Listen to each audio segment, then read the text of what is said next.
hermano Christopher, hermana Belén, igual. Vamos a un repaso de lo que estuvimos viendo en la semana anterior. Estuvimos viendo la última clase, los propósitos por los cuales fue escrito la epístola de Juan. Hermano Christopher, un propósito por el cual fue escrito esta epístola.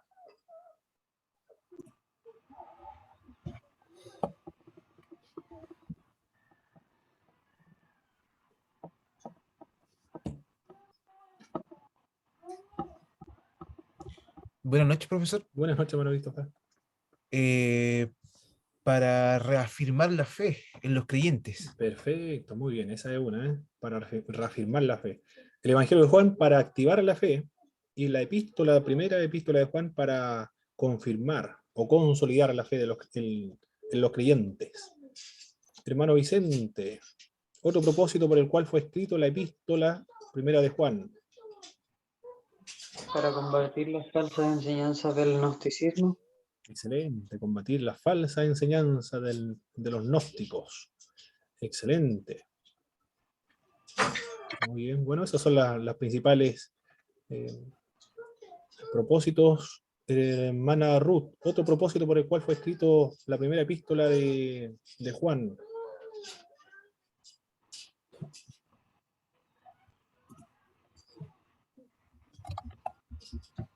Paso, hermano Pablo, paso. Muy bien, hermano Gabriel, otro propósito, como he dicho, para confirmar la fe, para combatir la enseñanza de los gnósticos, y una más.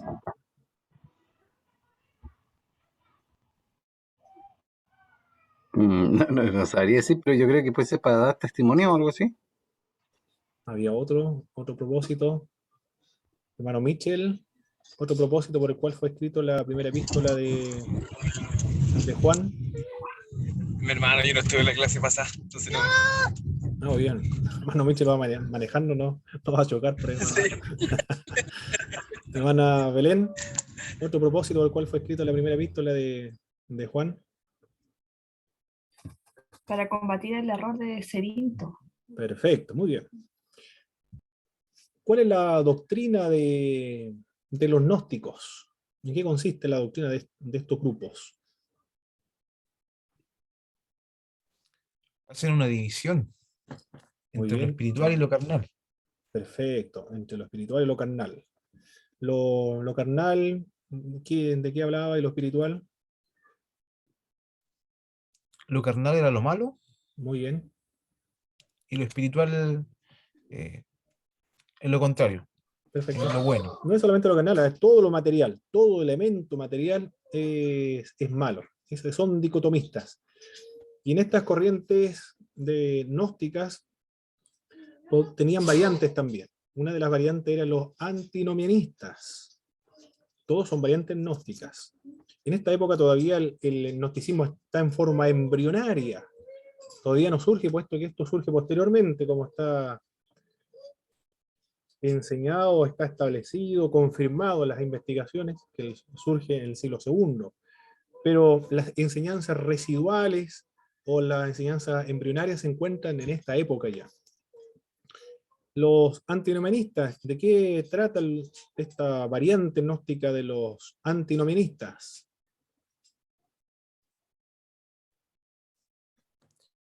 Concebían que Cristo solamente era espíritu, ¿o no? Antinomianistas, ¿no? Anti, sin, Antimateria, eran antimateria. nomos ley, sin ley. La enseñanza antinomianista indica que el creyente que cree en Jesucristo ya está sin ley. Por lo tanto, como está sin ley, puede hacer todo lo que quiera. No le va a afectar su parte espiritual.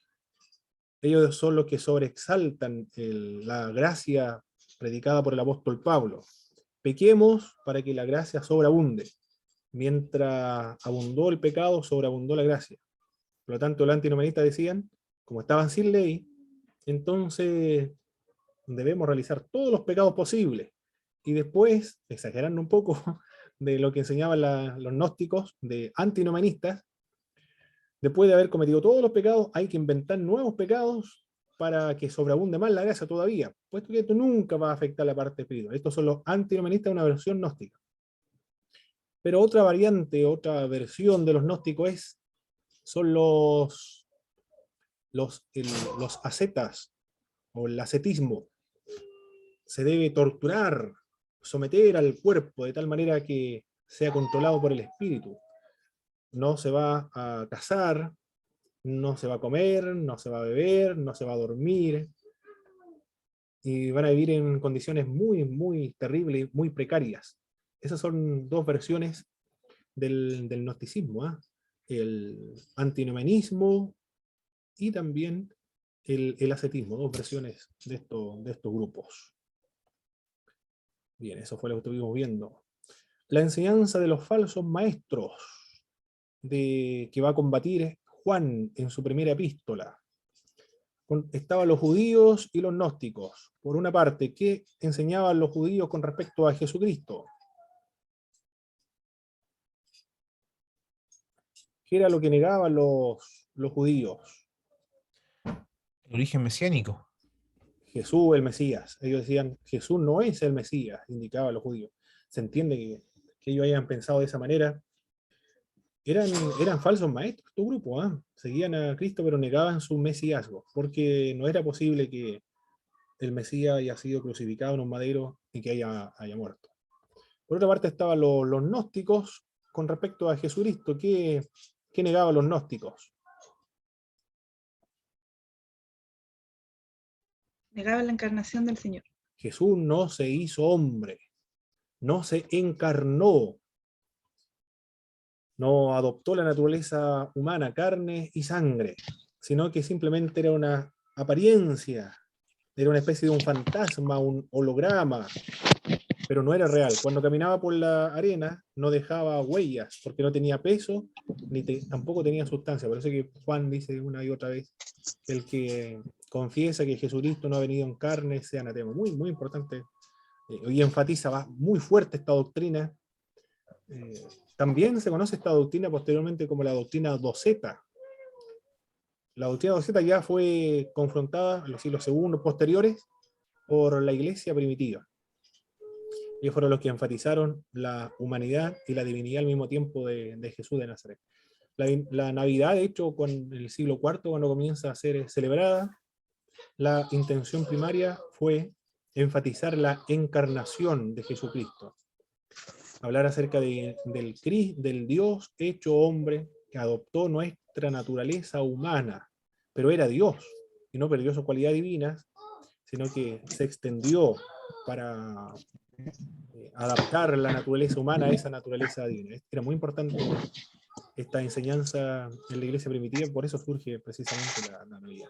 Según lo que dice Justo González en su libro de historia, o la Navidad, creo, origen, significado, y también los textos antiguos de Juan Crisóstomo, por ejemplo, Agustín de Hipona, cuando habla acerca de la Navidad. Ya, eso fue lo que estuvimos viendo con respecto a la teología de la primera epístola de Juan, que enseñaba con respecto a Dios. ¿Qué decía Juan respecto a Dios? Dios es, dos cosas muy importantes. Dios es luz y es amor. Muy bien, Dios es luz por una parte, y también Dios es amor. Con respecto a Cristo, ¿qué enseñaba Juan acerca de Cristo?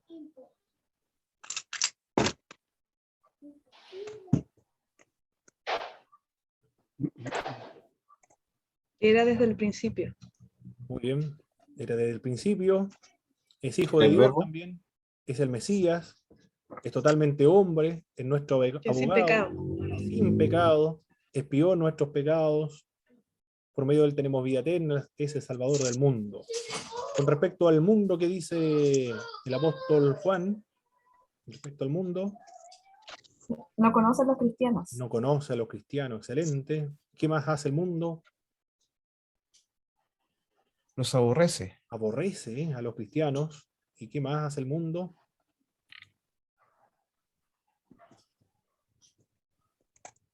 Escucha falsos maestros. Escucha a los falsos maestros. Perfecto. Eso es lo que nos cuenta entonces Juan acerca de este mundo. Perfecto. Eso lo vimos. Ahora vamos a continuar entonces analizando la siguiente clase. Que es la clase, esta es la clase número 15 ya. Mañana la 16.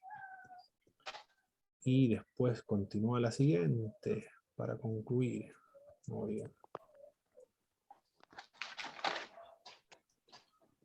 Bien, aquí estamos entonces. En el capítulo 1, verso 4, vamos a darle lectura a estas versiones bíblicas. Cualquier versión bíblica que tenga disponible, mi estimado hermano, lo puede leer. Vamos a comenzar. Mi pastor Jaime, por favor, primera epístola de Juan. Juan 1 del 1 al 4. Correcto, capítulo 1, verso 1 al verso 4. Ya. Lo que era desde el principio, ¿sí? Correcto. Lo que era desde el principio, lo que hemos oído, lo que hemos visto con nuestros ojos, lo que hemos contemplado y palpado en nuestras manos tocante al verbo de Dios, de vida. Porque la vida fue manifestada y la hemos visto. Y testificamos y os anunciamos la vida eterna, la cual estaba con el Padre y se nos manifestó. Lo que hemos visto y os anunciamos para que vosotros en comunión con nosotros, y nuestra comunión verdaderamente es con el Padre y con su Hijo Jesucristo. Estas cosas os escribimos para que vuestro gozo sea cumplido. Muy bien, muchas gracias, pastor Jaime. Las expresiones que emplea Juan para referirse al verbo, está hablando acerca del verbo, lo que era del principio, lo que hemos oído, lo que hemos visto con nuestros ojos, lo que contemplaron y palparon nuestras manos tocante al verbo de vida. El que está escribiendo el mismo, el que escribe esta epístola es el mismo que está escribiendo el Evangelio, o escribió el Evangelio de Juan, por las expresiones que está utilizando. Con respecto al verbo, ¿cuáles son las expresiones que utiliza Juan para referirse al verbo? El verbo tocante.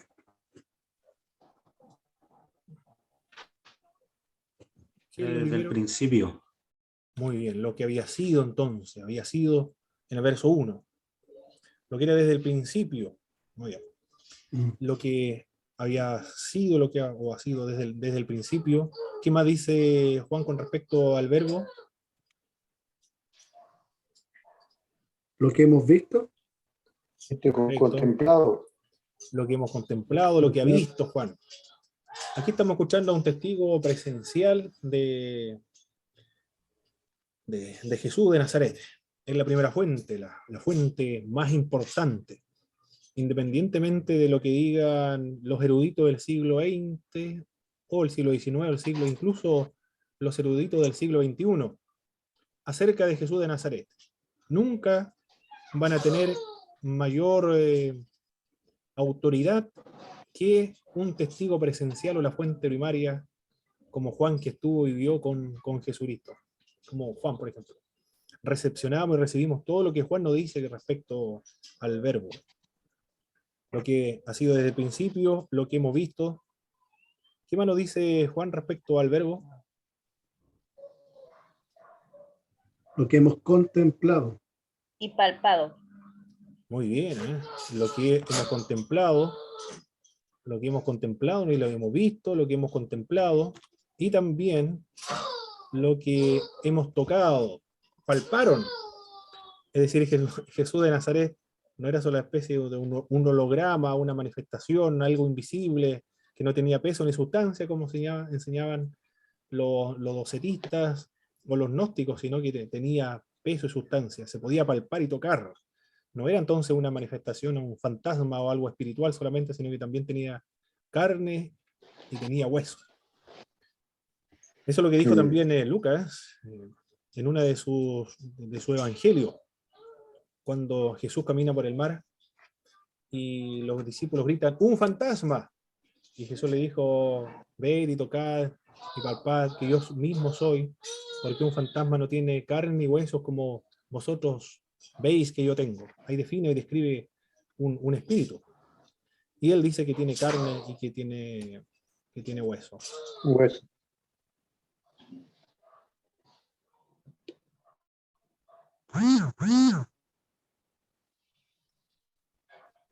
En eso es lo que dice entonces Juan respecto al verbo. Vamos a seguir analizando el Evangelio de Juan. Mira, ahí tienen, para los que han tomado homilética, ahí tienen un sermón de 4 puntos.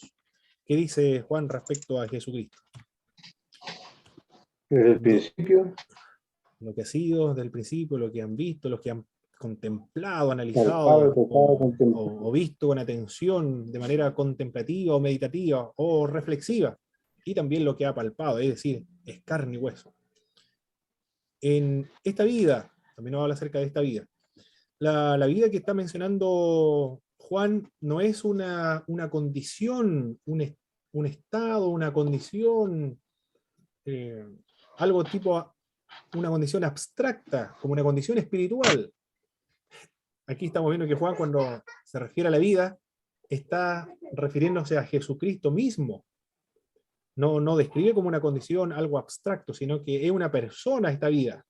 Jesús es la vida en persona. Es la palabra de Dios hecho carne. Es la vida hecho carne también, manifestada, vista. Maravilloso lo que nos dice Juan respecto a Jesús de Nazaret. Porque nos dice esta vida, la vida eterna. Esta vida, ¿qué nos dice Juan respecto a esta vida? Primero hablaba acerca del verbo y ahora comienza a hablar acerca de la vida. Que es lo mismo, el verbo, Jesucristo es lo mismo. Fue manifestada. A los hombres o a la Se humanidad. manifestó a los seres humanos. Esta vida se ha manifestado. La fuente de toda vida, el sustento, el presupuesto de toda existencia y de toda vida, se ha manifestado, se ha hecho carne. Maravilloso, la vida misma se ha hecho y se ha manifestado en forma corporal, para que nosotros pudiéramos verla. Esta doctrina de la encarnación es extraordinaria. Al meditarla, reflexionarla, por eso es importante para Navidad, por ejemplo, predicar sermones acerca de la encarnación de Jesucristo, porque precisamente surge con ese propósito, para discipular acerca de la encarnación del Dios hecho hombre. ¿Qué más nos dice Juan respecto a la vida? Aparte de que se ha manifestado. Lo que hemos visto Ha y sido testificado. muy bien. Se manifestó al mundo, se dio a conocer al mundo, se ha revelado. O se ha autorrevelado a sí mismo, porque no se puede intuir o reflexionar o investigar o se ha llegado a la conclusión de que ha existido esta vida, sino que esta vida se ha autorrevelado a los seres humanos. Es un don en este sentido, porque se ha manifestado y fue vista de parte de los seres humanos. Y esta vida también, ¿qué ha ocurrido con esta vida? Nos menciona Juan. Se manifestó. Se manifestó, fue vista también, Eso anunciamos. pero ha sido anunciada. No ha quedado entonces escondida de manera como una enseñanza hermética. No ha quedado restringida a las 4 paredes de una casa en la vida privada. No ha quedado tampoco restringida a las 4 paredes de una iglesia, sino que esta vida ha sido testificada públicamente. Aquí tenemos que enfatizar y tener muy claro la fe cristiana. La fe cristiana es una fe pública, no es una fe privada, que está reservada al límite del hogar o al límite de las paredes de una iglesia. La fe cristiana es una fe pública, la fe es pública, el cristianismo es público. Por eso que se visita las cárceles. ¿Por qué se visita las cárceles? Porque la fe cristiana es pública. ¿Por qué se visitan los hospitales? Los hospitales públicos, las cárceles públicas. ¿Por qué se visitan los hospitales? Porque la fe cristiana es pública. ¿Por qué se ayudan a los necesitados, a los descastados, a los marginados de la sociedad? Se sale a repartir ropa, almuerzo, a los necesitados de la sociedad. ¿Por qué? Porque son prácticas cristianas y el cristianismo es público, no es una fe privada. ¿Por qué también se tratan de establecer leyes que favorezcan los intereses del cristianismo y de aplicar los principios morales bíblicos? Porque la fe cristiana es pública, es imposible, es contra el cristianismo, contra nuestra fe cristiana, contra nuestra propia fe, nuestro propio fundamento cristiano, el que se nos trate de presionar, influenciar a nosotros los creyentes, de que nuestra fe cristiana debe ser algo privado. No está marginada nuestra fe a lo privado, porque siempre, históricamente, la fe cristiana ha sido pública. No debemos permitir los creyentes que nos traten de persuadir los secularistas y los laicistas de que la fe cristiana debe estar marginada a lo privado y que no pueden inmiscuirse en asuntos públicos, porque nuestra fe es eminentemente pública. Si se restringe la fe cristiana a lo público, ese sería un acto de marginación, de discriminación, y también de una política tiránica contra la fe cristiana. No podemos permitir que en una sociedad que sea democrática se nos influencie, se nos presione a no dar nuestra opinión acerca de la perspectiva cristiana de las leyes que se pueden implementar en el país. Porque la fe cristiana es eminentemente pública. ¿Usted cree lo mismo, hermano, no? Acerca de la fe cristiana, que es pública, no es privada. Tiene que ser así. ¿Ha escuchado Cristo es eso? una persona pública también. También sí es público. ¿Ha escuchado eso de que la fe cristiana debe ser privada, no debe inmiscuirse en asuntos públicos?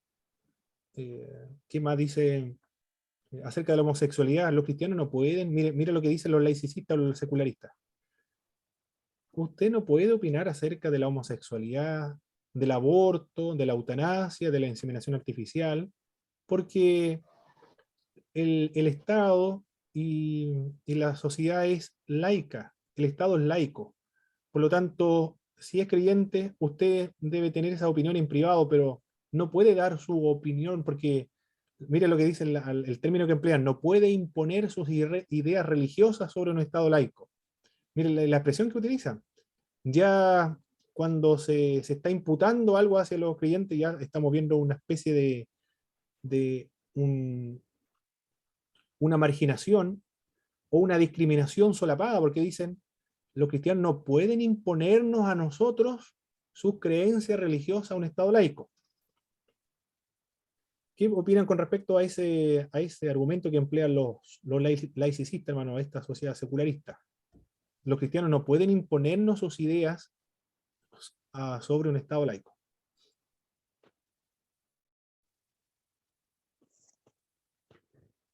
Democráticamente, mi hermano, toda persona tiene la libertad de expresar de alguna otra forma su manera de pensar.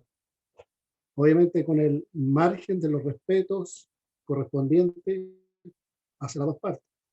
Si no fuese así, democráticamente no se estaría violando el derecho a opinar. Perfecto. Y como el derecho a opinar también en la Constitución política también menciona, cuando hay libertad de expresión y de opinión, se forman los grupos o sindicatos, comúnmente, ¿no es cierto?, para establecer ideas y llevar a bien un bien común en relación a las ideas que ellos quieren plantear, en este caso para nosotros, la religión o los cultos. Perfecto.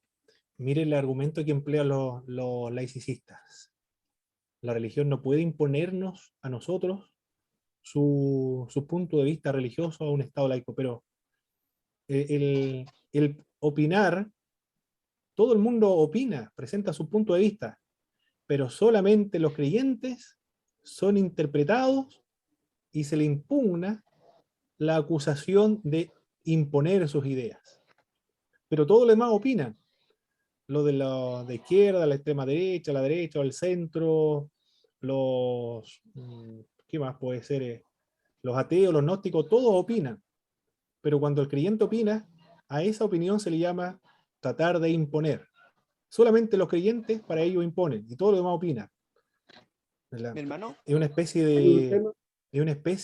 de una discriminación muy solapada. Porque todos los demás opinan desde el punto de vista de ellos, y nosotros somos los que estamos imponiendo. Es decir, se nos está negando el derecho a la opinión por acusarnos de que estamos tratando de imponer nuestra idea. Muy bien, hermano Jaime. Sí, hermano Michel. Hermano, a partir de... Disculpe, hermano Jaime, dele no. Ya. Lo que pasa, mi hermano, también en relación a ese punto. Dentro de la Fuerza Armada y dentro de la Constitución también aparece, dice que los militares son apolíticos y no deliberantes. Pero eso no quiere decir que en las cámaras, tanto de oficiales o las diferentes cámaras de los buques, no haya opinión de un partido político, de un candidato o de una religión. Son opiniones que cada uno da desde el punto de vista que tiene una persona. Correcto. Son opiniones. Eso no quiere decir que se está hablando de política o de religión. Solamente son opiniones. La persona tiene la libertad de expresarse. Perfecto, muy bien. Debemos tener muy claro esa idea porque se nos están acusando y con esa acusación algunos hermanos están cayendo en la trampa de los laicistas de no querer dar sus opiniones porque para no imponer sus ideas religiosas y están quedándose con los valores y los principios cristianos encerrados en la casa y en la iglesia.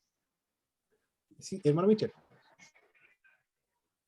Mi hermano, pero por ejemplo, en eso mismo yo creo que sí, bueno, yo estoy de acuerdo que, de hecho, en mi trabajo yo siempre hablo sobre todo con todo cómo está la democracia y hoy día el tema político en Chile está como muy polarizado, entonces yo siempre doy mi opinión a partir cristiana. Yo, o sea, yo no tengo partido ni nada, al contrario, pero sí doy mi opinión de lo que me dice la palabra. Entonces, a partir de eso, yo, por ejemplo, a los trabajadores siempre digo, yo siempre voy, mi primera prioridad va a ser la palabra de Dios. Y obviamente hay alguien que es pro vida, obviamente yo voy a ir primero con él. Si ve algo económico, eso es secundario para mí. Lo primero es la palabra. Pero, por ejemplo, un hermano que fuera cristiano, a partir de eso, él si puede llegar a una opinión o por la palabra, estoy haciendo una pregunta, él podría llegar a tener un cargo político también, sin tener alguna consecuencia dentro de la Biblia o que haya algún caso dentro de la Biblia que lo prohíba o lo avale. No entendí la pregunta, hermano Michel. Por ejemplo, un hermano de la iglesia podría ser presidente de la República, o diputado, o senador. Ah, claro que sí, pues tenemos varios diputados, yo sé que tenemos varios diputados, no sé si senadores, pero hay varios diputados cristianos. Pero eso, mi hermano, por ejemplo, en eso mismo, por ejemplo, o sea, yo creo, no sé, tal vez puede que yo esté un poco equivocado en eso mismo, pero también la política en sí siempre ha sido un poco, podríamos decir, como mentirosa o busca algo no verdadero. Para ellos no será más fácil caer tal vez en eso mismo, o no sé, o puede ser tal vez un prejuicio mío. Eso depende del hermano, claro, depende de la consagración del hermano, porque puede ser en la política o fuera de la política, en la propia iglesia se puede corromper. No depende de la política, depende de la consagración personal. Y también en la historia cristiana han habido políticos, por ejemplo, William Wilberforce, que luchó contra la esclavitud y finalmente gracias a su permanencia en el Parlamento fue que se abolió la esclavitud, pero fueron gracias a la influencia evangélica. La abolición de la esclavitud surge de políticos evangélicos en Inglaterra. ¿Sí, hermano Alexis? No, quería comentar solamente que, bueno, aquí en la Alianza nosotros tenemos un hermano que salió de diputado, que él fue, bueno, ha hecho una carrera, en cierta forma una carrera política, porque él está inscrito en Renovación Nacional. Y este hermano ha hecho una carrera, es un joven de 36 años. Fue bueno, el cargo anterior era director regional del trabajo, también fue Seremi, ahora salió como diputado. Y una de las cosas que me llama mucho la atención es que él en algún momento manifestaba que hay iglesias que le han cerrado las puertas, en el sentido de lo que usted mencionaba, que hay iglesias o hermanos que indican que no se puede compatibilizar iglesia y la política. ya porque tergiversa mucho, bueno, por la doctrina también que le pueden estar enseñando dentro de la iglesia, pero es lamentable que dentro de la misma congregación o la misma membresía, que se les cierren las puertas a hermanos que pueden ser luz dentro de este medio. Y como hay leyes que, bueno, que son partidarias tanto para la sociedad en general, pero hay muchas que también nos afectan a nosotros como cristianos, la libertad de culto, Exacto. la libertad de expresión. Mm. Entonces, yo creo que, bueno, hay en el Antiguo Testamento se dan algunos hechos, ¿no es cierto?, que de algunos hermanos que fueron parte quizá de la política de ese contexto y lo que hoy en día también yo no le veo ningún problema que puedan estar. Muy bien, muchas gracias hermano por sus importantes contribuciones. Este tema de cristianismo y política son investigaciones voluminosas que se han hecho, hermano, por lo tanto, en las opiniones que nosotros estamos dando acá, no se puede llegar, imposible llegar a un consenso porque esto se viene investigando hace muchos años, muchas investigaciones hay al respecto. Bien, aquí estamos tratando de ver algunos principios bíblicos para aplicarlo en nuestro contexto. Muy importante estudiar la Biblia en nuestro contexto. Respecto a la vida, respecto a Cristo, respecto a las enseñanzas de Cristo, estas deben ser testificadas públicamente. Jesús dijo, lo que se escucha a ustedes en lo privado, lo que escuchan en lo privado, deben ustedes proclamarlo desde las azoteas. Me gusta ese texto bíblico, ¿eh? Marcos creo que lo menciona. Lo que escuchan en lo privado, publíquenlo desde las azoteas. Un predicador lo interpretó literalmente, se subió aburrido a una azotea y comenzó a predicar. Y ya me la puso, cuando comenzó a predicar, ya le puso unos parlantes arriba del techo de su casa y comenzó a predicar como 2 meses, estuvo predicando todos los días, hasta que el Señor le dijo, ya, ahora va a comenzar a viajar. Pero la idea es esa, ¿eh? Es decir, dar a conocer públicamente. La predicación cristiana debe estar en las plazas. Hay un pastor de la iglesia luterana que va a predicar a la plaza de Santiago todos los días, miércoles creo que está. Y como pastor luterano, se pone ahí su traje luterano y algo aquí blanco, y comienza a predicar un sermón de un pastor protestante, de tomo y lomo. Es escuchar un pastor del siglo XVI.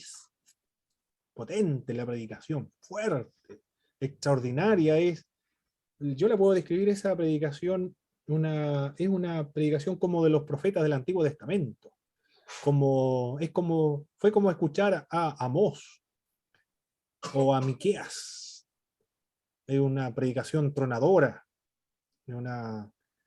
que sacude las conciencias de la sociedad chilena con el mensaje de la palabra y con los principios protestantes de los evangélicos protestantes, es decir, no estoy hablando de evangélicos pentecostales, no pentecostales, de un protestante de tomo y lomo, un luterano, formado como luterano, extraordinario el pastor, no recuerdo, Daniel creo que se llama, el apellido no recuerdo, ustedes lo deben tener en Facebook o alguien lo debe conocer. Muy bien, ha sido testificada entonces públicamente, se debe dar a conocer. ¿Hacer una consulta? Sí, Manuel Alexis. ¿Qué pasa si como iglesia no estamos cumpliendo esta parte de testificar? Significa que no estamos cumpliendo la obra del Señor, porque me he encontrado con muchos hermanos cuando se sale a evangelismo y siempre llegan contaditos con los dedos. Y la iglesia no llega en general, entonces hay muchos que después se excusan diciendo, no, es que yo no fui llamado para esto, es que yo no tengo el don de la palabra. Entonces muchas veces encontramos excusas, ¿no? Sí. Bueno, una de las debilidades del evangelismo personal y de evangelismo masivo también, una de las debilidades es el temor. El temor al ridículo, el temor a no saber responder bien, o simplemente el temor que lo vean como cristiano nada más. Pero uno de los grandes obstáculos a la evangelización es el temor. Pero el temor se va pasando a medida que uno va practicando, porque la única manera de poder adquirir experiencia es la práctica. Por lo tanto, para poder liberarse de ese temor es practicar la evangelización. Es solamente de ver a los mormones, los testigos de Jehová, una persona alguien lo puede avasallar con preguntas, con argumentos, pero el hombre va a seguir o la mujer va a seguir hablando y testificando, y a medida de esos debates, esas discusiones que tienen con las personas, va adquiriendo más experiencia, y al final después se vuelven personas muy, muy experimentadas en la evangelización. Otra razón puede ser que, aparte del temor, bueno, falta adoctrinamiento en cuanto a la responsabilidad cristiana y la obediencia a la responsabilidad cristiana. O también puede ser que no esté convertida, porque si una persona convertida tiene al Padre, al Hijo, al Espíritu Santo dentro del alma, eso es como un hervidero, un hervidero espiritual que demanda poder darse a conocer. Es un vaso rebosando de felicidad, de alegría y de la gracia de Dios, que demanda necesariamente compartirlo. Es como un arma. El arma demanda ser usada. También cuando hay un cristiano, naturalmente surge la necesidad de poder testificar. ¿Alguien me estaba hablando así? ¿Alguien más? No, yo, hermano, yo pienso que también es una responsabilidad nuestra como congregaciones de alguna manera hacer participar a los hermanos dentro de las reuniones, de las diferentes formas. Y ahí va viendo las capacidades que tiene cada hermano. Es como se dice, el pastor debe conocer sus ovejas. Cuando realmente conoce a sus ovejas, ve lo fuerte y las debilidades que tiene cada uno. Y las debilidades hay que fortalecerlas. Perfecto, a través sí. a través de los estudios, discipulados y cosas. Perfecto, sí, tiene razón también. Perfecto, hermano Jaime. Muy bien. Continuemos entonces analizando estas porciones bíblicas. Ha sido testificada y también ha sido anunciada. Testificada, es decir, los apóstoles que estuvieron con Jesucristo lo han dado a conocer. Y también ha sido anunciado a todo el mundo, no solamente limitado a una zona geográfica, sino que ha sido dado a conocer a todo el mundo. Lo que dice después, en el verso 3, esta vida estaba con el Padre, estrechamente relacionada con el Padre, no al lado del Padre como si existiese alguna separación, sino dentro de la divinidad, juntamente con el Padre. Esa es la idea. ¿Qué más nos dice el Juan acerca de esta porción bíblica? El propósito del anuncio. ¿Cuál fue el propósito del anuncio? ¿Por qué se anunció al verbo, a la vida? ¿Con qué finalidad? Para que vuestro gozo sea cumplido. Antes de eso, gozar de comunión entre los creyentes. Muy importante, ¿eh? Muy importante. El propósito por el cual el verbo ha venido, se ha manifestado, la vida ha venido, se ha manifestado. Comunión. Que exista comunión entre los creyentes. La comunión no tiene que ver con la unidad de la iglesia, la comunión dentro de las iglesias, no tiene que ver con la uniformidad dentro de las iglesias, sino que tiene que ver con la comunión espiritual. En el protestantismo siempre lo hemos entendido de este modo. La unidad de la iglesia es una, siempre lo hemos visto. En la diversidad de confesiones y denominaciones hay una comunión espiritual, una unidad espiritual entre todas las iglesias. El catolicismo romano lo interpreta de otro modo a esta unidad, que son las señales de la iglesia. Todos están unidos al Papa. En las iglesias ortodoxas, todos están unidos a las confesiones cristianas y a la gran tradición. Pero en las iglesias protestantes, la unidad consiste en la comunión espiritual entre todos los nacidos de nuevo. Importante eso, ¿eh? Lo que tienen fe en la persona de Jesucristo. Y esa es lo que nosotros entendemos, comunión entre los creyentes. Importante la comunión, importantísima esta comunión. Por esa razón vino el verbo de vida. Si hay una mala relación entre nosotros los miembros de la iglesia, algún desacuerdo, alguna animadversión, qué es lo que nos recomienda la Biblia para que permanezca esta comunión entre nosotros los creyentes. ¿Qué es lo que nos dice los caminos que se deben seguir?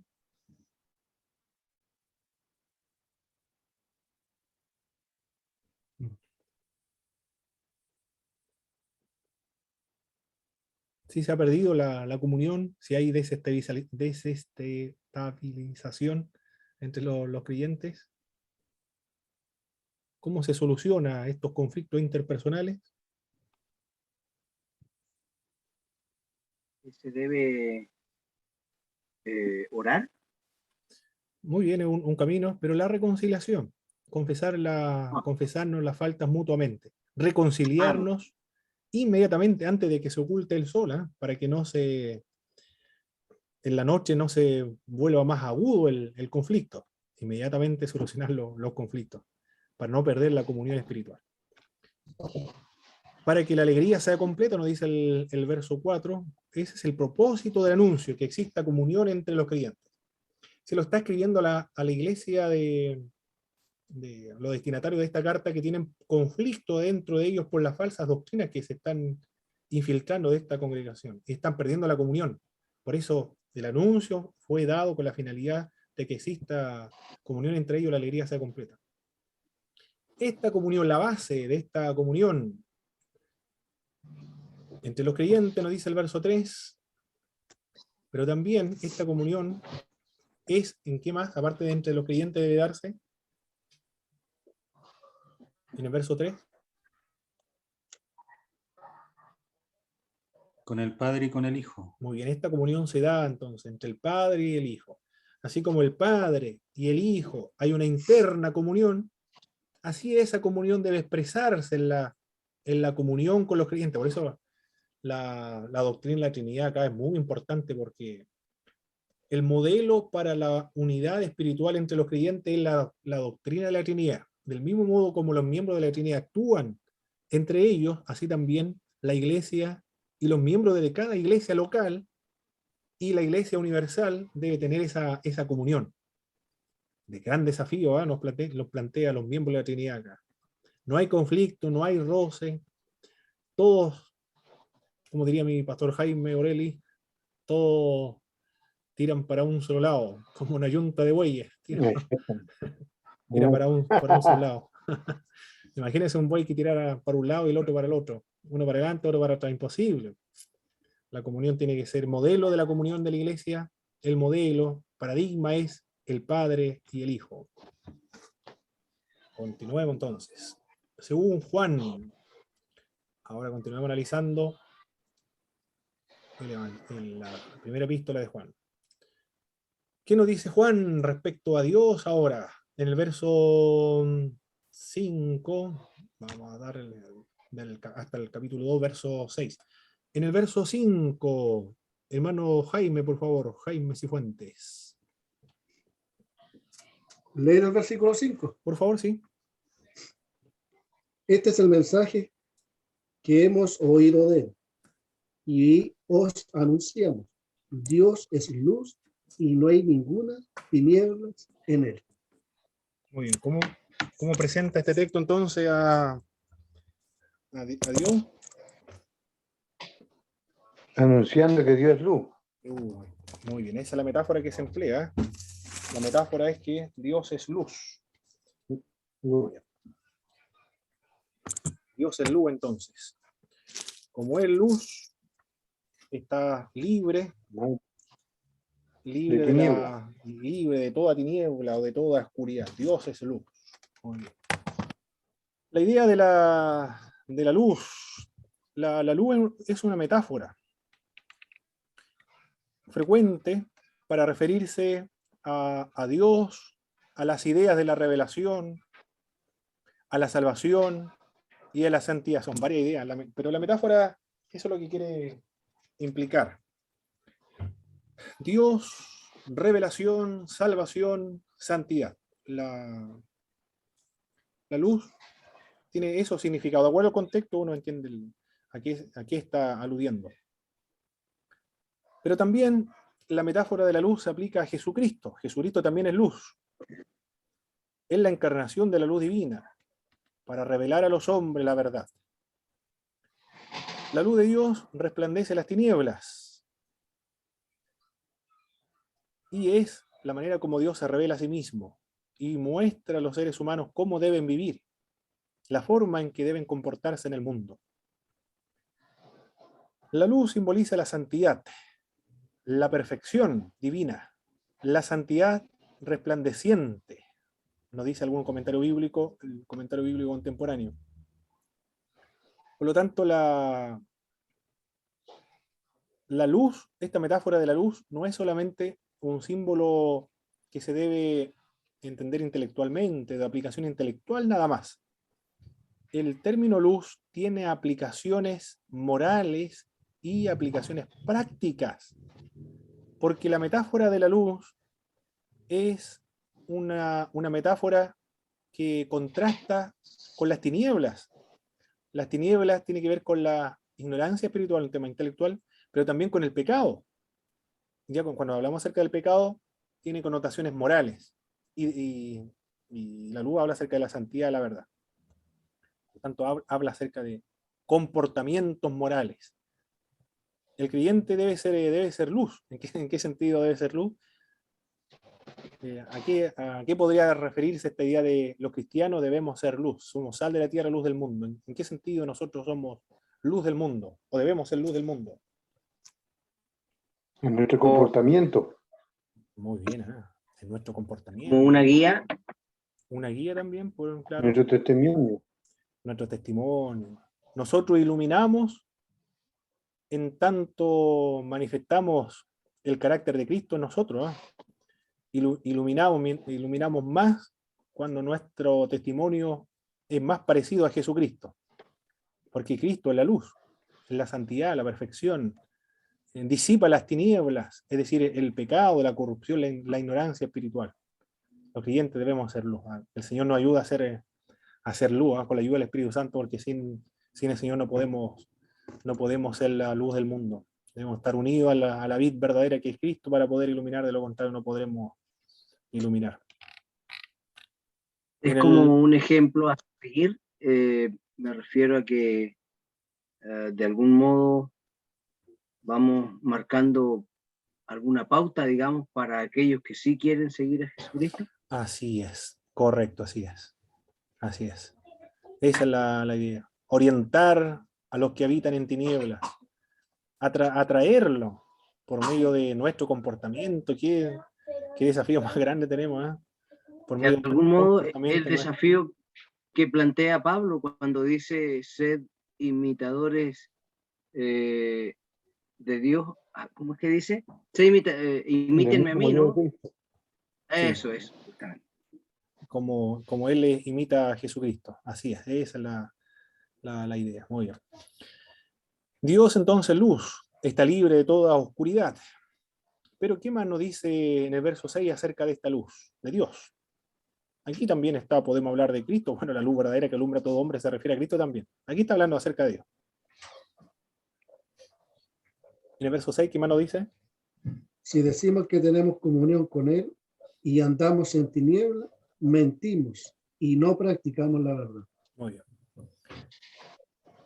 Y en el verso 2, hijitos míos, estas cosas os escribo para que no pequéis. Si alguno hubiere pecado, abogado tenemos con el Padre, Jesucristo, el justo. Esta luz es una luz accesible para tener comunión con Él. Nos dice estos versículos.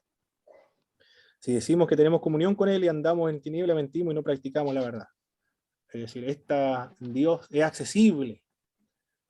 Se puede tener comunión con este Dios. En las culturas antiguas, los dioses, no recuerdo cuál era la escuela filosófica. Bueno, la escuela filosófica en esa época no eran filosofías modernas como nosotros lo entendemos actualmente del materialismo, marxismo, o idealismo, romanticismo, sino que la filosofía de esa época estaba barnizada, no solamente barnizada, sino que estaba relacionada con la religión. los epicúreos, no recuerdo si eran los epicúreos o estoicos, pero uno de estos grupos pensaba que Dios estaba muy lejos y no se relacionaba con los seres humanos, no podía tener comunión con los seres humanos, por lo menos ese grupo. Y acá Juan está diciendo que se puede tener comunión con Él, se puede tener acceso a la comunión con el Señor. Y acá nos dice también, si tenemos luz, si decimos que tenemos comunión con Él y andamos en tinieblas, mentimos. Es decir, si dice que tiene comunión con Dios y está pecando, en realidad no anda en la luz, sino que anda en las tinieblas. Aquí la metáfora tinieblas incluye el no practicar la santidad o andar en pecado. Con esta idea de pecado se está aludiendo a estos grupos, los antinomianistas, lo más probable, aquellos falsos maestros que sobreexaltan la gracia que está predicando el apóstol Pablo. ¿Qué más nos dice en el verso 9 acerca de Dios? Acerca de Dios. Es luz, libre de toda oscuridad, es accesible, se puede tener comunión con Dios. ¿Es fiel? Verso 9, ¿sí? Hermano Alex. Pero hay que leerlo. No, mencionarlo solamente, leerlo. No sé. Porque dice, Él es fiel y justo. Perfecto, muy bien. Es fiel y justo. También es fiel y justo. Excelente. Hay una alabanza que habla acerca de la comunión. Hay un himno. No lo he escuchado hace tiempo este himno. Dulce comunión es la que Él me da. Y la comunión es algo posible. Y esa comunión constituye la felicidad para los creyentes. El gozo y la felicidad para los creyentes. Dios es fiel y es justo también. Anteriormente, y en otras partes de la carta habla acerca de Dios es amor.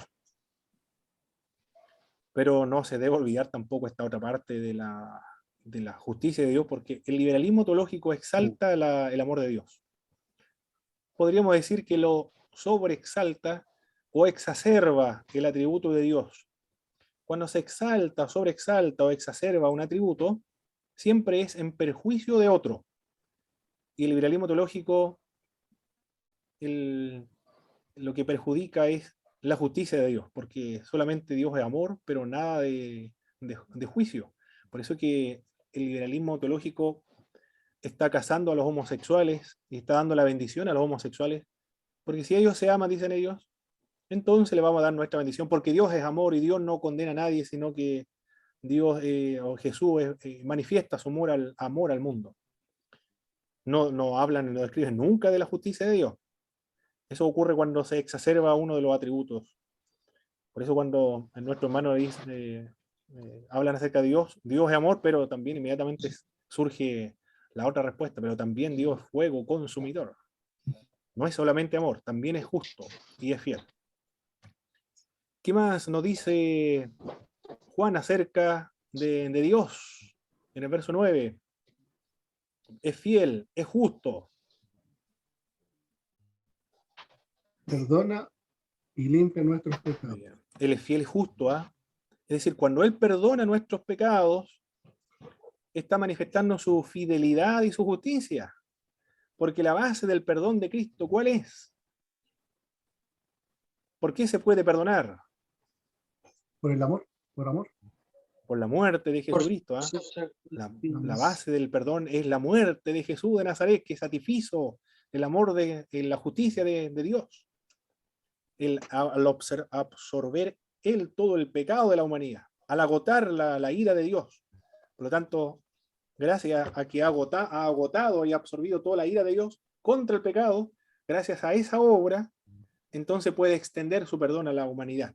Se puede perdonar, porque ya la ira y la ira fue consumida y la justicia de Dios fue satisfecha. Jesucristo absorbió la ira y Jesucristo satisfizo la ira de Dios. En ese sentido, y esa es la base para el perdón. No hay otra forma de poder perdonar sino la muerte de Jesucristo en la cruz. Por eso que es fiel y también es justo. Cuando se perdona, no está cometiendo ningún acto de injusticia, porque la justicia ha sido satisfecha.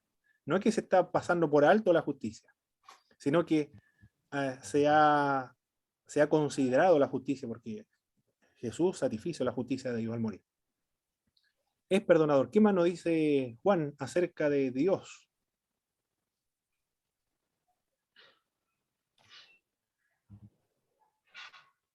En el verso 9. Es fiel y justo, es perdonador, ¿qué más? Nos limpia de toda maldad. Nos limpia, la obra. Todo eso lo hace el Señor, lo hace el Señor. Satisfizo la justicia de Dios. Y gracias a esa satisfacción de la justicia, nos ha perdonado. Y también Él, que lo que ha hecho, ha limpiado al creyente de toda maldad.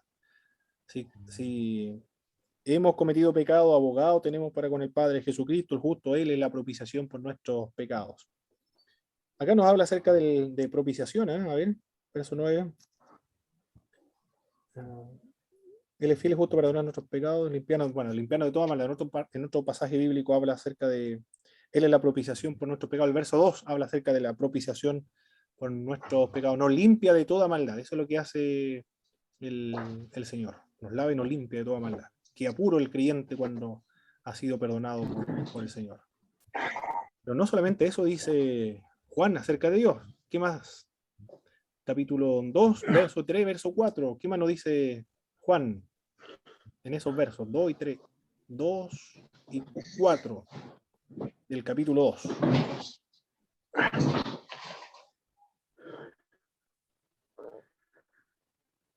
No solamente por los nuestros, sino también por los de todo el mundo.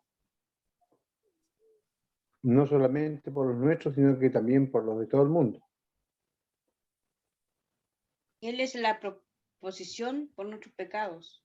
No solamente por los nuestros, sino también por todos los del mundo. Bueno, todos del mundo. Capítulo 2, el Sí. verso 3 y 4 dice, y en esto sabemos que nosotros le conocemos si guardamos sus mandamientos. Y el que dice, yo le conozco, y no guarda sus mandamientos, el tal es mentiroso, y la verdad no está en él, ¿eh? Aquí nos dice que a Dios se le puede conocer. ¿Y de qué manera se le puede conocer? Guardando sus mandamientos. Es decir, este conocimiento de Dios es un conocimiento práctico, es un conocimiento vivencial, experimental, práctico, en la vida práctica. A Dios se le conoce en la vida práctica, no se le conoce por los seminarios, conferencias o en las escuelas dominicales. A Dios se le conoce en la vida práctica, al guardar sus mandamientos. Se está desconectando. Espera un momento, hermano, voy a desconectar mi computador con la batería para que no se agote. Vuelvo a seguir.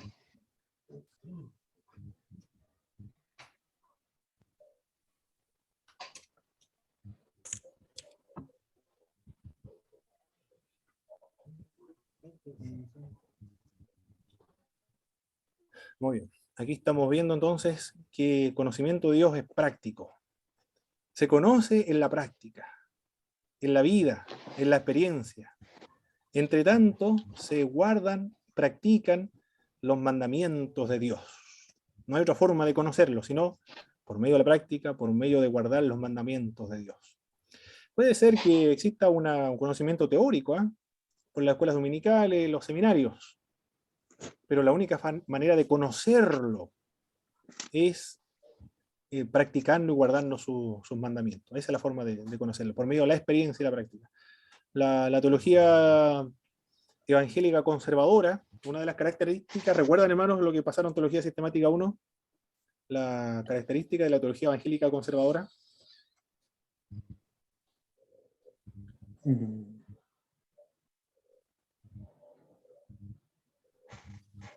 En contraste con los que son más liberales o más académicos, más intelectuales prácticos. Muy bien. La característica de la teología evangélica conservadora es práctica. Se debe practicar lo que se escucha, lo que se lee. Muy bien. Pero no solamente eso nos dice Juan acerca de Dios. Sigue hablando más acerca de Dios. ¿Qué más nos dice acerca de Dios? En el verso 5 ahora. Verso 5. Que guarda su palabra. En el capítulo 2, perdón, capítulo 2, verso 5. Sí, si sea guardamos su perfeccionado. palabra,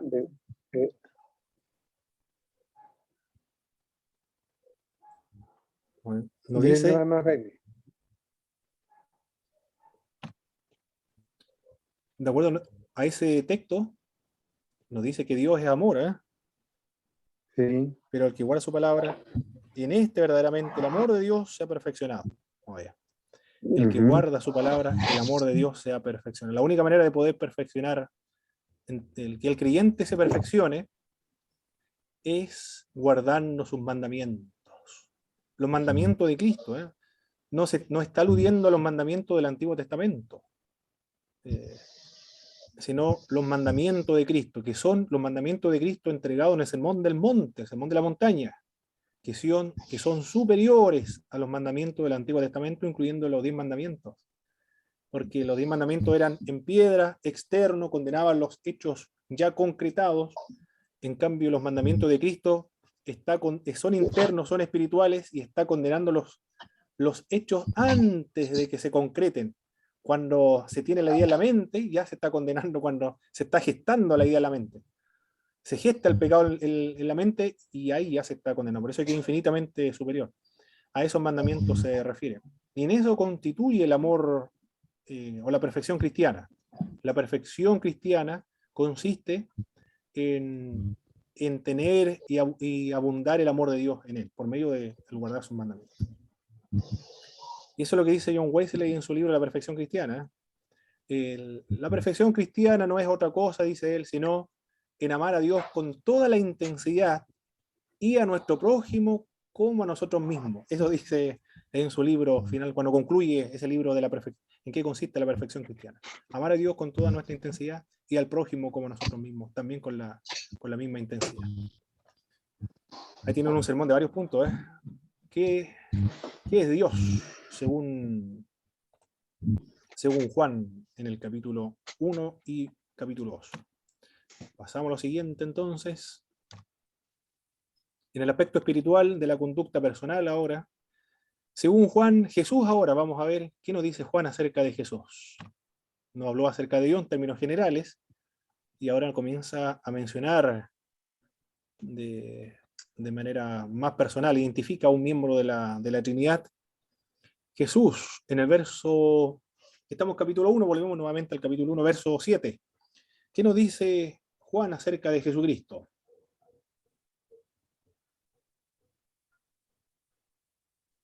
En el verso 7. La sangre de Cristo limpia todo pecado. Muy bien, Jesucristo entonces nos limpia de todo pecado, de acuerdo nos dice este pasaje. No solamente nos limpia de todo pecado, sino que también en el capítulo 2, en el verso 1, hermano David, ¿qué más nos dice el apóstol Juan acerca de Jesucristo?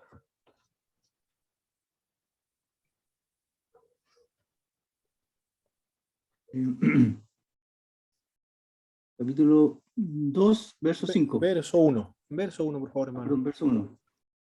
Hijitos míos, estas cosas os escribo para que no pequéis, y si alguno hubiere pecado, abogado tenemos para con el Padre a Jesucristo el justo. ¿Qué nos dice Juan entonces acerca de Jesús en ese texto?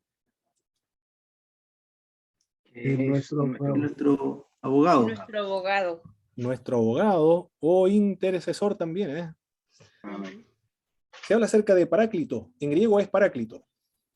Paráclito es abogado o ayudador también, y es el mismo título que se emplea para referirse al Espíritu Santo, el Paráclito. El Paráclito lo dicen en otras versiones, pero el Paráclito en forma de hay dos lecturas con respecto al griego. Es el mismo título para referirse al Espíritu de Dios, para dos misiones diferentes y simultáneas después de Pascua. Jesús intercede ante el Padre y el Espíritu interviene en el corazón de los creyentes. ¿Qué más nos dice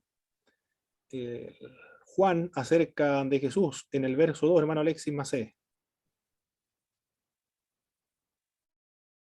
Jesús el intercesor. Él es la propiciación por nuestros pecados, no solamente por los nuestros, sino también por los de todo el mundo.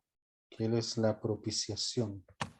La propiciación o también el sacrificio por los pecados de los creyentes, pero no solamente de los creyentes, sino que también por los pecados de todo el mundo. No está limitado entonces a los creyentes. Aquí podríamos seguir reflexionando acerca de la doctrina de la predestinación. Hay varios grupos, dentro de estos grupos no recuerdo el nombre específicamente, dentro del calvinismo. Hay uno que son infralapsarios, supralapsarios, y ¿cuál es la otra? Sublapsario creo que, pero son tres movimientos del calvinismo dentro de estos grupos. Bautistas también hay uno que son universalista y el otro particularista creo que se llama. ¿A qué se refiere esta idea que le estoy comentando? ¿Cristo murió solamente por los elegidos o Cristo murió por todo el mundo? ¿El sacrificio de Cristo es solamente para los escogidos o es también para todo el mundo? Esa es la idea de infralapsario, supralapsario, universal o particularista. Bueno, acá nos está diciendo no solamente por un grupo, sino por todo el mundo. En el verso 2. ¿Qué significa propiciación?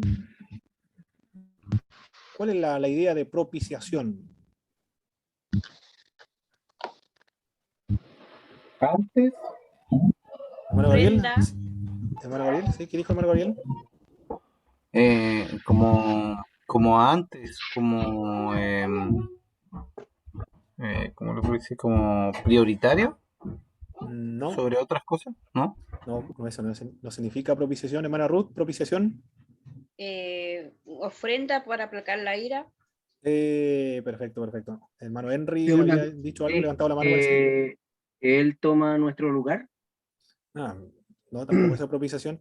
El tomar nuestro lugar, eso es sustitución. Pero la hermana Ruth lo mencionó. ¿Hermano Jaime? No, eso es lo que dice la hermana, es la acción que tuvo Jesús en relación a favor de nuestras vidas. Para aplacar la ira de Dios. Esa es la idea de la propiciación, aplacar la ira. En el arca del pacto había una plancha que se llamaba propiciación. Dentro del arca estaban las leyes quebrantadas, rotas, las piedras rotas por el pecado del pueblo de Israel. Dios veía el pecado del pueblo, y como veía el pecado, entonces demandaba castigo y juicio. Pero en esa tabla se derramaba sangre. La idea era pedagógica, por supuesto, que esto todo era pedagógico, indicando la obra que iba a realizar Cristo en el futuro. Se arrojaba la sangre y Dios ya no veía el pecado roto, las tablas quebrantadas por el pecado del ser humano, sino que veía la sangre. Y cuando veía la sangre, se aplacaba la ira. Y esa placa se llamaba propicia, la tapa del propiciatorio, para aplacar la ira de Dios. Muy hermosa la figura, y eso es precisamente lo que hizo Jesucristo. Aplacó la ira de Dios al satisfacer su justicia, al morir en la cruz, al absorber toda la ira de Dios en su propio cuerpo.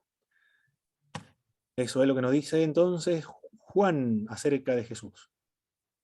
Las actividades del cristiano, ¿en qué consisten ahora? Nos habla acerca de Dios, nos habla acerca de Jesucristo, pero ahora los creyentes, en base al conocimiento que nos está entregando Juan, debemos llevar a cabo algunas prácticas. ¿Cuáles son estas prácticas? En el capítulo 2, verso 1. Hermano, a ver, estoy por acá. A ver, vamos. Hermana Danay.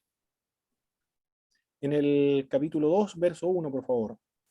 ¿Qué es o en qué consiste las prácticas de los cristianos? En no pecar.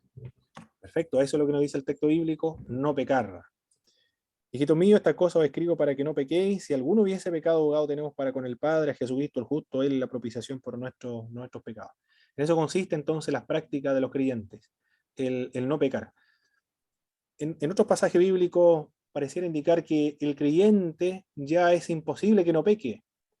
Bueno, acá nos está diciendo que existe todavía la posibilidad de los creyentes de pecar, porque si alguno hubiese pecado, abogado tenemos para con el Padre. La diferencia es que el creyente no practica el pecado. Puede refalarse, caerse, pero no practica el pecado. Y si practica el pecado o cae en el pecado, entonces abogado tenemos con el Padre Jesucristo el justo. ¿Qué más? ¿En qué consisten las otras actividades de los creyentes? Capítulo 2, verso 3, hermana Belén. Obedecer sus mandamientos. Perfecto, muy bien. Obedecer los mandamientos de Dios. Obedecer los mandamientos de Dios. En eso consiste las prácticas de los creyentes, ¿eh? No pecar, obedecer los mandamientos de Dios. Tenemos varios sermones ahí, los hermanos que han tomado homilética en primera epístola de Juan. Hermano Vicente, ¿qué otra práctica lleva a cabo el cristiano? En el capítulo 2, verso 6. Andar como Jesús. Muy bien, andar como Jesucristo, ¿eh? Vivir como Jesús vivió, es decir, el modelo para nosotros los creyentes, lo que nosotros los creyentes debemos imitar, debemos andar, es vivir como Jesús vivió. Es el modelo de los creyentes por excelencia. Perfecto, sigamos entonces. ¿A dónde más voy aquí? Me perdí. Hermano Gabriel, ¿qué otra práctica realiza el creyente? Capítulo 1, verso 6.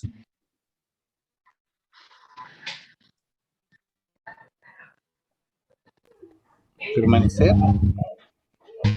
Capítulo 1, verso 6.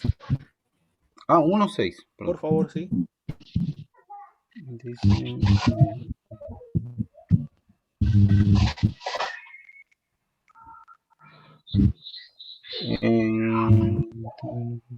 practicar la verdad. Muy bien. Practicar la verdad, ¿eh? Eso nos dice el capítulo 1, verso 6. Ya. Mi pastor Jaime se escucha tiene el micrófono activado y se escucha como si estuviese un moscardón alrededor. Hay un problema con el equipo. Ahí sí, ahora sí. Gracias. Bien. Practica la verdad. ¿Qué más? En el verso 7 ahora, hermano Jaime Cifuentes, ¿en qué consiste la otra actividad de los cristianos? Debemos andar en luz. Muy bien. ¿Qué más nos dice el 1.7?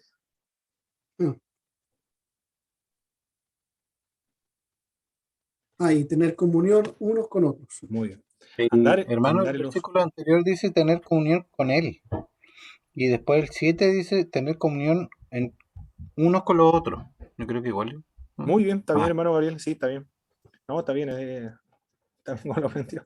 Yo alcancé a captar esa idea solamente, pero está bien lo que usted comenta. Tener comunión entre todos entonces los creyentes. Mire, todas las exigencias y las actividades nuestras. Bastante, no pecar, obedecer los mandamientos de Dios, vivir como Jesús vivió, practicar la verdad, tener comunión entre todos los creyentes. Cuando no existe comunión entre los creyentes, entonces se está fracasando en el estilo de vida cristiano, lo que nos quiere decir Juan. ¿Qué más? Mi autor Jaime, en el verso 8 y después nos saltamos al verso 10. Otra práctica que debemos realizar los creyentes. ¿Fue el versículo 1:8, no? 8. Correcto. Capítulo 1, verso 8 y después el verso 10. Si decimos que tenemos comunión, si decimos que no pecamos, que no tenemos pecado, nos engañamos a nosotros mismos. Muy bien, y el verso 10. Si decimos que no hemos pecado, le hacemos a él mentiroso y su palabra no está en nosotros. Perfecto. ¿Qué nos dice entonces la otra actividad del creyente entonces? Andar en la verdad. Nos engañamos. Confesar Nos engañamos los a nosotros pecados. mismos. Perfecto. Reconocer que somos pecadores. Porque es lo que nos dice el pasaje. Si decimos que no hemos pecado, le hacemos a él mentiroso. Si decimos que no tenemos pecado, estamos mintiendo. Nos engañamos a nosotros mismos si decimos que no tenemos pecado. ¿Cuál es la diferencia entre tener pecado y la diferencia con hemos pecado? Tener pecado y hemos pecado. ¿Ven ustedes alguna diferencia ahí o no? ¿A qué se refiere el tener pecado? ¿Y a qué se refiere el haber pecado? A ver, puede ser una acción, puede ser voluntaria. Perfecto. Y tener pecado es que somos de una carne pecaminosa. Una naturaleza, bien. El tener Pecaminosa. pecado se refiere a la naturaleza completa de los seres humanos pecaminosa. Nosotros los creyentes en Jesucristo, todos los creyentes en Jesucristo, todo, no hay ninguna excepción a la regla. Todos los creyentes en Cristo está aún, persiste, a pesar de que somos nueva criatura, la naturaleza pecaminosa. La diferencia con los mundanos es que el creyente tiene dos naturalezas, la naturaleza nueva y la naturaleza antigua, la naturaleza pecaminosa y la naturaleza espiritual. Tenemos dos naturalezas que están luchando entre nosotros permanentemente. ¿Cuándo va a ser eliminada esta naturaleza pecaminosa o va a ser extirpada? ¿En qué momento? Cuando seamos glorificados. Ahí es extirpada la naturaleza pecaminosa, en la segunda venida de Jesucristo. Mientras aquello no ocurra, todavía nosotros debemos reconocer, estamos en pecado, somos pecadores, por esencia, por naturaleza. O también se describió la Reforma Protestante describió esto como la depravación total. Toda nuestra esencia es pecaminosa. Y lo otro son acciones de pecado, es decir, evidencia de nuestra naturaleza pecaminosa. Esa es la diferencia entre el tener pecado y el no pecar. ¿Puede decir, hermano Pablo? ¿Sí? ¿En el pecado, esa parte no? Disculpe, mi pastor Jaime, no lo entendí muy bien. Otra cosa, ¿cierto? No le escuché muy bien, mi pastor Jaime. Tener pecado es una cosa, pero practicarlo es otra cosa. Exactamente, así es, pues, el practicar, correcto. Claro. Somos culpables y debemos arrepentirnos de haber pecado, de cometer pecado, o de ejercer la acción del pecado. Pero de la naturaleza pecaminosa todavía permanece ahí. De eso no la podemos arrancar nosotros. El Señor va a arrancar esta naturaleza pecaminosa en su segunda venida. Mientras tanto, el pecado, nosotros debemos neutralizar esta naturaleza pecaminosa, andando en el Espíritu, desarrollando los frutos del Espíritu, desarrollando la imagen de Cristo en los creyentes. Muy bien. Continuemos avanzando entonces. Ahí donde está la alabanza, pecador sin esperanza. Cuando se canta, claro, sí. Es el pecador que no tiene a Cristo. Así y es el llamado a arrepentirse. Así es, correcto. Debe tener muy claro. La gente incrédula, la gente del mundo se ofende cuando le dice usted es pecador, debe arrepentirse de sus pecados, como lo ven como una ofensa terrible. ¿De qué me estás tratando tú? Piensan que el pecado es matar, asesinar, robar, mentir, estafar, inmoralidades sexuales. Es decir, ver el pecado como las cosas o los pecados más aberrantes, más vergonzosos, más escandalosos para la sociedad, pero no lo ven como una naturaleza, es decir, nosotros somos esencial y naturalmente, intrínsecamente pecadores, pero no fuimos creados así, sino que Adán y Eva cuando pecaron, desobedecieron a Dios, su naturaleza se corrompió y cuando ellos procrearon a los seres humanos, procrearon gente con esa naturaleza heredada caída, depravada, Adán y Eva. Nacimos en pecado, somos formados en maldad. Con falla. Exactamente. El mentir es pecado. Es decir, todo. Colocan un estándar de moralidad, profe. ¿Cómo? Digan, sí, perdón, hermano Alexis. Que colocan un estándar de moralidad. Exactamente, ellos mismos lo establecen, bajo su propio criterio se determinan si son o no pecadores. Claro, los criterios para determinar si somos o no pecadores los establece Jesucristo. Bajo esos criterios no hay ninguno que no sea pecador. Eso dice Romanos. Por cuanto todos pecaron, están destituidos de la gloria de Dios. Mi hermano Henry. Sí, quería mencionar escuchado a algún predicador en el YouTube que se llama Ray Comfort, y él confronta al pecador en su pecado al aire libre, hace sus predicaciones al aire libre y los lleva a los 10 mandamientos. Y usualmente parte, digamos, por el tema de la mentira, y también menciona lo que Jesús dice cuando él les dice que son adúlteros en el corazón. Y le dice, ¿tú has mirado a alguna chica con algún deseo? Y quedan todos prisioneros en eso, hombres y mujeres. Y creo que realmente es muy, muy efectivo, porque hay que llevarlo de menor a mayor, ¿no? Tremendo. Le ofrece dólares para aquellos que no han cometido pecado. Ah, sí, también. en algunos, claro. Al final nadie se lleva los dólares, todos reconocen que han pecado. Así es, sí, lo he visto, es muy buena esa estrategia evangelística.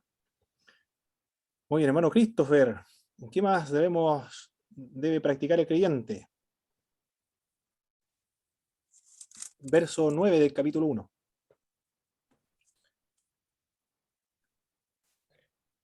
Debe haber una confesión de pecados. Eso es lo que debemos realizar los creyentes. Reconocer que somos pecadores. Cuando reconozcamos ser pecadores, tendremos cuidado de nosotros mismos. Porque el apóstol Pablo dice, ¿qué dice el apóstol Pablo? El que cree estar firme, mire que no caiga. Claro, debemos reconocer permanentemente, soy pecador. Las oraciones de la Iglesia del Oriente es esta: Señor Jesucristo, Hijo de Dios, ten misericordia de mí, que soy pecador. O ten misericordia de mí, pecador. Lo repiten una y otra vez, esa oración lo van recitando todos los días los rusos, todos los del Oriente, no solamente los rusos, los armenios, los de Etiopía, los coptos, bueno, todas las iglesias que son del Oriente, esa es la oración de Jesús, le llaman ellos. Y lo están orando permanentemente. En cualquier trabajo ellos están repitiendo en su mente eso: Señor Jesucristo, Hijo de Dios, ten misericordia de mí, pecador. Claro, la única forma de reconocerse que somos pecadores para tener cuidado de nosotros mismos. Y al pecar, lo que debemos hacer no es justificar nuestro pecado.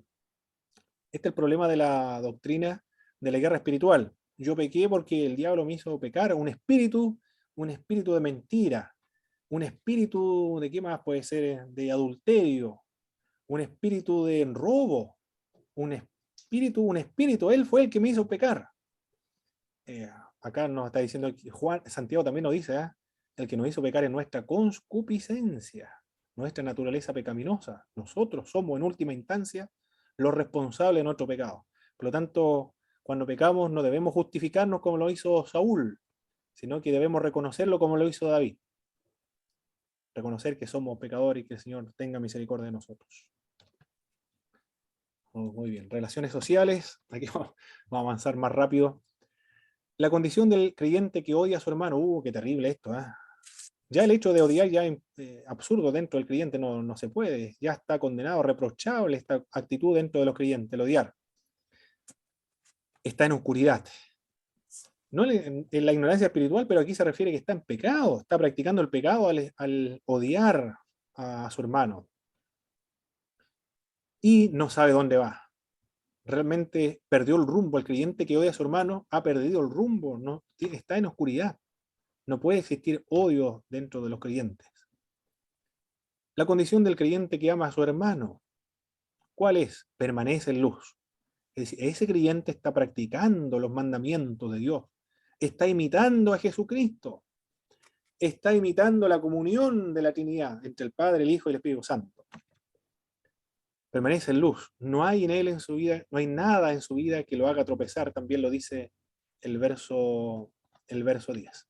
Esa es la actitud o la condición del creyente que está en Cristo. Sí, hermano Henry. Una consulta. Cuando un creyente no necesariamente odia a su hermano, pero lo menosprecia, ¿caería dentro del mismo rango? No sé cuál será la razón del menosprecio. Quizás esté relacionado, no sé si algún hermano me puede ayudar ahí. Si el menosprecio a otro hermano está relacionado o no con el odio, no sabría decirle. Claro, porque suele suceder. Decía que suele suceder que se ve eso en algún momento en las iglesias. no sé, por condición económica, a veces por condiciones de conocimiento, se menosprecia muchas veces al que tiene poca capacidad. Y me parece que eso de algún modo ofende al Señor, ¿no? Por supuesto que sí. Me da la impresión que el odio tiene una connotación más violenta, más agresiva, más intensa, parece, hacia desprecio de otro ser humano. El desprecio no tiene algo, no es con tanta intensidad como el odio. Claro que es pecado también, pero el desprecio evidentemente que también es una actitud negativa de parte de los creyentes. Hermano Alexis, ¿iba a decir algo? ¿Sí? Lo que pasa es que el odio a la larga trae una consecuencia grave que puede incluso llevar hasta la muerte. Porque el odio va creciendo, va aumentando. Exactamente, así es. Se va cultivando. Muy bien. Hermano Alexis. Sí, lo que usted mencionaba recién, que el que aborrece a su hermano está en tinieblas. Bueno, lo que dice la escritura, pero más allá de que esté en pecado o no, porque el capítulo 4, versículo 8 dice, el que no ama no ha conocido a Dios, porque Dios es amor. O sea, dando a entender otra categoría más que un pecado, porque la verdad es que el que aborrece a su hermano, el que odia a su hermano, no recuerdo bien en el libro de Mateo, parece que dice, es un homicida prácticamente. Exacto, sí. Y eso es un pecado mortal. Entonces, el aborrecer a nuestro hermano es una indicación de que no hemos conocido a Dios o no han conocido a Dios. Muy bien, eso es lo que dice Juan, ¿eh? No ha conocido a Dios. Perfecto, lo dice muy bien, claramente. No ha conocido a Dios.